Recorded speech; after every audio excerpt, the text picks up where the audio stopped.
Yours is one of who knows how many pockets of Allied soldiers caught out beyond the protection of your own lines, like seaweed washed just a little too high up the beach. Right now, the German artillery is sending barrages into the rear to prevent any resupply of the soldiers up front, so for the moment you're stranded. Alright, Corporal. As the ranking soldier here, this is your chance to take the lead. The other men have already begun doing whatever they think is best for themselves. A machine gunner is busy putting together a firing platform, for example, but everyone else in the crater with you is a private. The veterans are digging in. The new bloke is sitting there aimlessly, his mind working without any benefit of experience in the trenches. You've been promoted for your accomplishments, so you have the ranking authority to take the lead. Is there anything you want to do? Well, we can let the men go on about their business, their soldiers know what to do. Or we can start ordering everyone around, or we can get everyone to agree on a strategy. Well, I'm torn between ordering everyone around and getting everyone to agree on a strategy.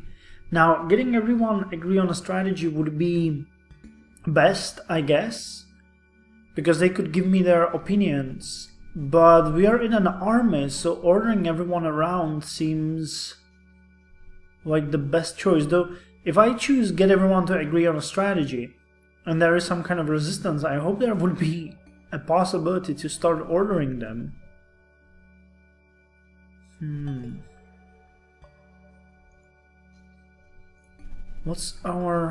We're a thinker, not a fighter. This is the army, let's start ordering. You decide to take a man. You have to do it quickly before the others go too far down the paths of their own. Choose the orders you are going to give. So we can prepare to defend ourselves from the German with our machine gun, or we can send the runner back to our lines to ask for relief, or we can shoot up a flare to try to get aerial support for an artillery barrage, or we can survey our supplies and make the crater as comfortable as possible, or we can stand down and get some rest, or I'm satisfied with what's being done, or no orders, instead I break down and start crying. Prepare to defend ourselves from the Germans. The Lewis gun is set up and pointed in the likely direction of the German lines. Good to hear, Corp, the gunner says, referring to you by familiar shorthand for your rank. We can sweep across the whole downslope, he adds, waving his arm in an arc out across a large portion of no man's land. That's probably supposed to be portion. Yeah, in an arc out across a large portion of no man's land. And really give Jerry something to think about as he comes through here.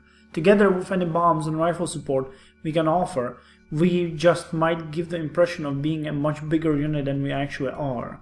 Good, you say. Let's hope it doesn't come to that, but good. Good to know. Choose the orders you are going to give. I think we should send the runner back. No, let's survey the supplies. You have very few, and the crater cannot be made comfortable. The Green Private makes an effort to clear away some of the corpses, including the fresh ones, but otherwise there's precious little that can be done. Choose the orders you are going to give. I think that sending a runner back might be a good idea. Though, I hope he won't die. Inform them of our location, you say, and request a company to advance up and relieve us, otherwise we'll be trapped here. The runner, an infantryman just like you, acknowledges and looks out from the crater rim. Then he rises up, scrambles over the nearby impediments, and immediately slides back into the crater floor. He's dead, a bullet having gone clean through his heart. Well done, the clerk of all people says. You can continue to select, but you've probably done enough already.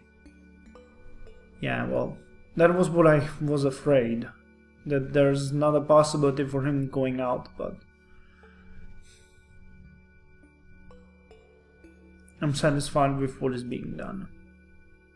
You sit back and watch these men do what they need to do to survive the night. Human-scale conflicts like these will be going on throughout the battlefield this evening. Wars are often fought not by tremendous armies clashing dramatically across a field, but by tiny groups of individuals struggling to survive against tall odds. A few hours into the evening, the things have gotten interesting. Incoming Fritz is the Green Private, manning a fire platform at the edge of the crater, yelling back to you. You scamper up only to see a pitiful sight, a queerly wounded German infantryman walking, by himself, slowly towards your position. His right arm hangs limply at his side. His left arm weakly waves a milky white handkerchief over his head. He looks for all the world like a shattered man desperately trying to escape the hellish world in which he's been placed. You take the Lewis gun and look out. You don't see anyone else nearby. This German appears for the moment to be alone. He's walking towards you, and you're going to have to do something about it. Well, he's waving a milky white handkerchief over his head. He's giving up. Hold my fire and let him come to us. Fire a warning shot over his head. Shoot him in the leg. Wave to him to come join us. Hold my fire. We're going to hold our fire and see what he does, you say, and you do just that.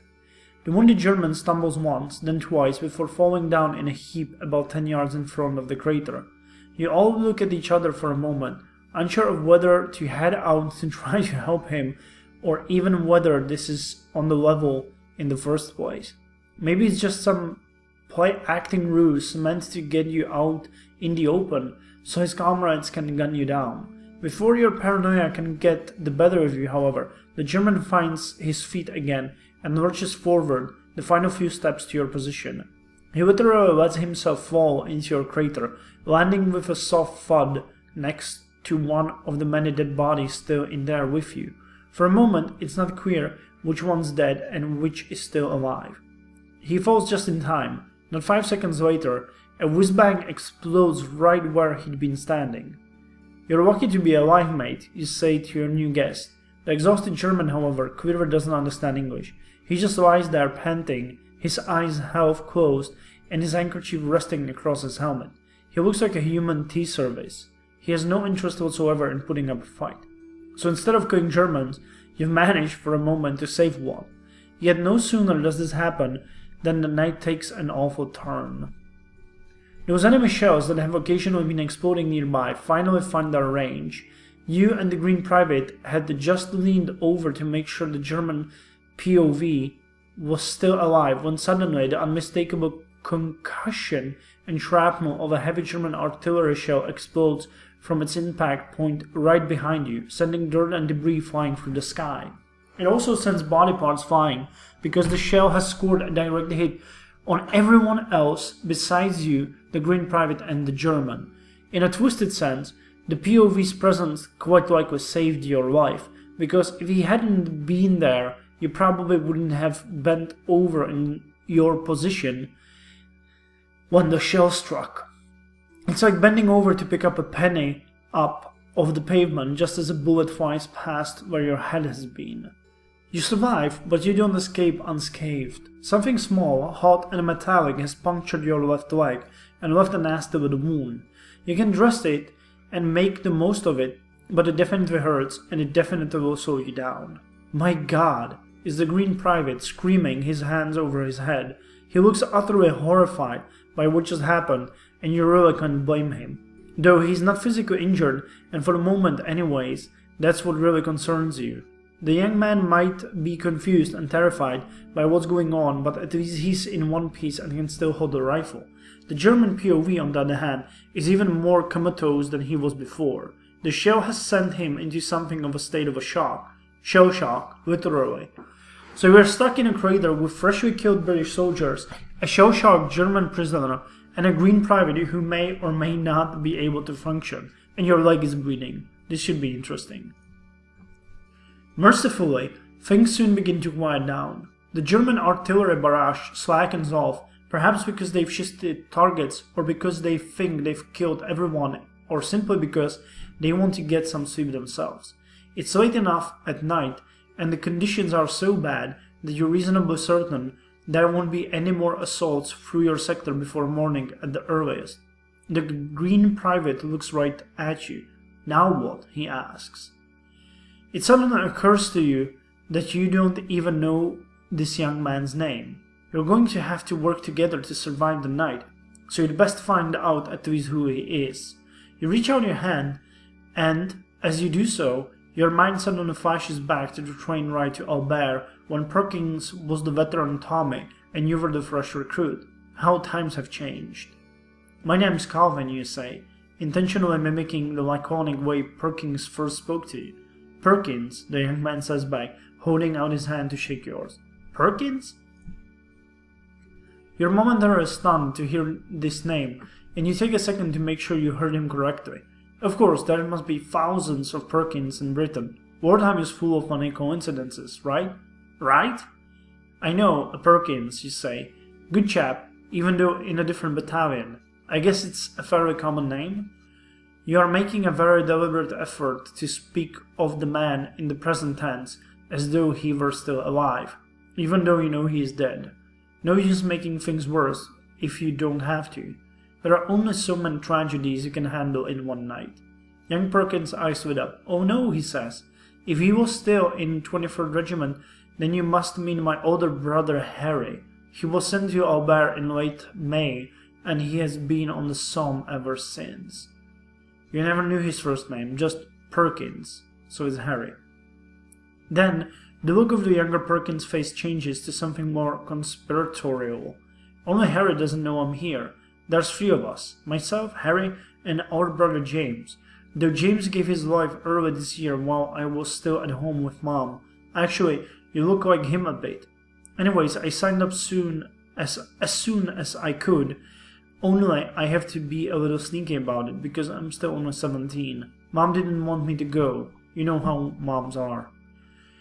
What you wouldn't give for a mother's loving embrace right now, you think, as you look at the clerk's severed leg dangling at the crater rim. Sometimes moms have a point, you finally answer. Not this time, young Perkins responds. You need to realize our family history. I come from a line of men who've had to take matters into their own hands to survive. My granddad was orphaned in the cholera epidemic of 54, he tells you, referring to a particularly severe outbreak in and around London 62 years ago. So many people died, in fact, that the nation was finally motivated to not only solve the riddle of how this deadly persistent disease spread, but also institute the necessary improvements to public infrastructure to prevent epidemics from happening again. He was 9, had to come all the way up to the northeast just to find a family willing to take him in. It occurs to you that back then, Britain was probably full of 9-year-olds living on their own, but that's neither here nor there. Perhaps your granddad's fate is all the more reason for you to stay home, you suggest. Young Perkins is having none of it. There's a war on, and if my brothers are fighting, then I'm fighting too. Once James coped it, I knew I had to get here and avenge his death. But if Harry knew, then he'd just worry and try to stop me, so I didn't tell Mom and I didn't tell him, neither. They'll find out about me at my first medal ceremony, he says, this last part proudly, as though he genuinely believes it. You watch this young private talk about what he expects to get out of the war, and you can see how little war he's actually experienced. No veteran would ever talk this way. You're going to have to say something. They're more likely to find out when you're killed, or you should have stayed with your mom, or your brother Harry is dead, I'm sorry to say. Or, let's worry about the here and now, the rest can wait until morning. Yeah, that's the best one. You make it clear that there is still work to be done in the present. Discussions about home can wait. The young private looks momentarily annoyed of all things. Then the younger Perkins lighten up again. Ah, the malleability of youth, you think. My name is Philip, by the way, he tells you. I'm not sure I said it earlier. Let's see about your leg then, shall we? He ambles over and takes a look at your leg wound, doing his best to help you keep it clean and bandaged. Before you lecture me too much, Philip says, with something of a bite in his words. Don't forget that I'm the only one here who's still in good shape. He nods at your leg, then at the barely conscious German, then at the dead bodies. Knock on wood. Some hours later. It's the start of the season today, young Perkins says, peering back towards you from his post near the top of the crater. He's thinking of home. How I'd fancy a good kick about right now. Dawn's first inclination is appearing in the murky eastern sky, and the two of you have had a restless night. Perkins isn't used to the conditions, so he couldn't sleep even if he wanted to, and your leg is making it virtually impossible for you to get any rest either. You peer over at your German prisoner and, to your satisfaction, see that he's still among the living. Don't worry, if he wakes up, he won't have any weapon on him. You've already seen to that. You look at Perkins and smile, rubbing your wounded leg for comedic effect. With any luck, mate, we'll be having a kick sooner than you think. Young Perkins agree. I have a feeling Jerry's going to let us go home today. It doesn't look like anything much is going to happen between the armies this morning. Perhaps everyone just wants a rest.